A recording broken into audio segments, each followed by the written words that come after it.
नमस्कार भक्तजनों, आज हम श्रवण करेंगे गणेश जी की कथा। बहुत पुराने समय की बात है। एक नगर में एक बूढ़ी औरत और उसकी बहू रहती थी। उसका बेटा काम के कारण शहर में रहता था। उसकी बहू थोड़ी सी साधारण बुद्धि वाली थी और उसे भूख बिल्कुल भी सहन नहीं होती थी। वह हर रोज सुबह उठकर पहले खाना खाती थी, उसके बाद कोई दूसरे काम करती थी। एक दिन उनके घर पूजा होनी थी। पूजा के लिए खाना भी बनाया जाने वाला था।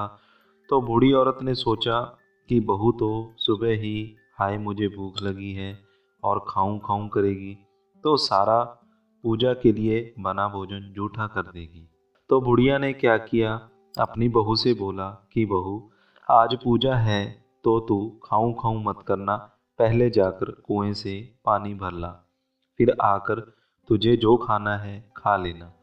बुढ़िया ने पहले से ही पानी के मटके में एक छोटा सा छेद कर दिया था, ताकि इसे पानी भरने में देरी होती रहे और पूजा का खाना जूठा ना हो। बहू ने बोला, ठीक है माँ जी, और वह पानी भरने चली गई। बहू भी थोड़ी तो समझदार थी। उसने देख लिया था कि सासू जी ने मटके में छेद कर दिया है। तो उसने क्या किया, घर से आते समय अपनी साड़ी के पल्लू में थोड़ा सा आटा बांध लिया। जब वह कुएं पर पानी भरने गई तो उसने क्या किया, सबसे पहले अपनी साड़ी के पल्लू से बंधा आटा निकाला और कुएं से थोड़ा पानी निकालकर उसे वहीं पर गूंथ कर उसकी छोटी छोटी बाटियां बना ली। वहीं गांव के पास शमशान था, वहां कोई मुर्दा जलाया हुआ था और उसने उसकी आंच में वह बाटियां सेक ली। बाटियां सेकने के बाद वहां पास में ही गणेश जी का मंदिर था और मंदिर में किसी ने गणेश जी को प्रसाद चढ़ाया हुआ था और चोला चढ़ाया हुआ था। गणेश जी की तोंद पर घी लगा हुआ था। उसने गणेश जी की तोंद से घी लिया और उससे बाटियां चौपड़ चापड़ कर एक बाटी का भोग गणेश जी को लगा दिया और बाकी खुद खा ली। उसने अपनी सबसे पहले भूख मिटाई और पानी भरकर आराम से घर गई। इधर गणेश जी गुस्सा हो गए और क्रोध में आकर उन्होंने अपनी नाक पर उंगली चढ़ा ली। उधर मंदिर की तरफ से कोई जा रहा था तो उसने देखा कि गणेश जी ने तो नाक पर उंगली चढ़ा रखी है।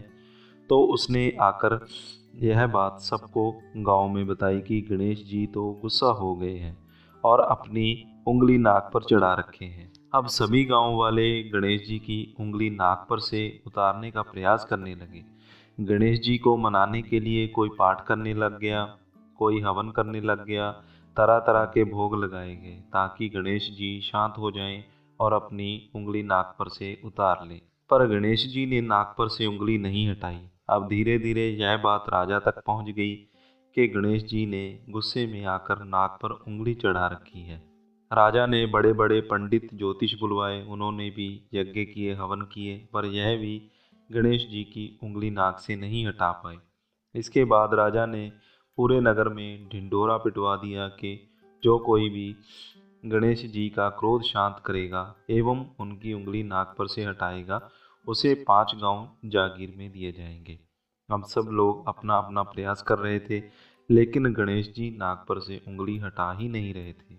जब सब हार गए, किसी से कुछ ना हुआ, तो बुढ़िया की बहू बोली कि माँ साहब, अगर आप बोलो तो मैं गणेश जी की नाक पर से उंगली हटा सकती हूँ। तो सास हंसने लगी और बोली कि इतने बड़े बड़े ज्योतिष पंडित जो आए, वो तो गणेश जी की नाक पर से उंगली नहीं हटा पाए और तू हटा देगी, बावली कहेगी। तू कैसे हटाएगी, बता जरा। इसके बाद एक भले मानस ने कहा कि हो सकता है यह गणेश जी की नाक से उंगली हटा दे, एक बार इसे प्रयास तो करने दो। इसके बाद उसने अपनी बहू को गणेश जी की नाक पर से उंगली हटाने के लिए प्रयास करने देने के लिए हाँ कर दी। बहू ने कहा, पर मेरी एक शर्त है कि मेरे घर से लेकर गणेश जी के मंदिर तक पर्दा लगाना पड़ेगा। लोगों ने बोला कि कोई बात नहीं, हम पर्दा लगा देते हैं। इसके बाद उसके घर से लेकर मंदिर तक पर्दा लगा दिया गया। अब बहू ने सबसे पहला काम क्या किया, अपनी साड़ी के पल्लू में कपड़े धोने वाली मोगरी, जिसे धोबना भी बोलते हैं, छुपाई और मोगरी लेकर पर्दे के बीच से मंदिर पहुंच गई। मंदिर में पहुंचकर धोवना निकालकर गणेश जी से बोली, कारे कारे गणेशिया, आटो लाई मारा घर से। पनघट पर आटो ओसन के उनकी बाटियां बनाई, मरया मुर्दा की आग में उन्हें सेकी। थारी तोंद में से जरा सो घी ले लियो, तो तूने नाक पर उंगली चढ़ा ली। नाक पे से उंगली हटा रियो कि नी, नहीं तो दूं एक धोवना, अभी थारा टुकड़ा टुकड़ा हो जाएगा।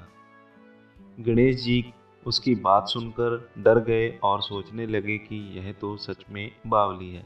अगर इसने मुझे सच में धोबना मार दिया तो। इस पर गणेश जी ने फट से अपनी नाक से उंगली हटा ली। अब तो पूरे गांव में बुढ़िया की बहू की जय जयकार होने लगी कि इसने गणेश जी को शांत कर दिया और गणेश जी की उंगली नाक पर से हटवा दी।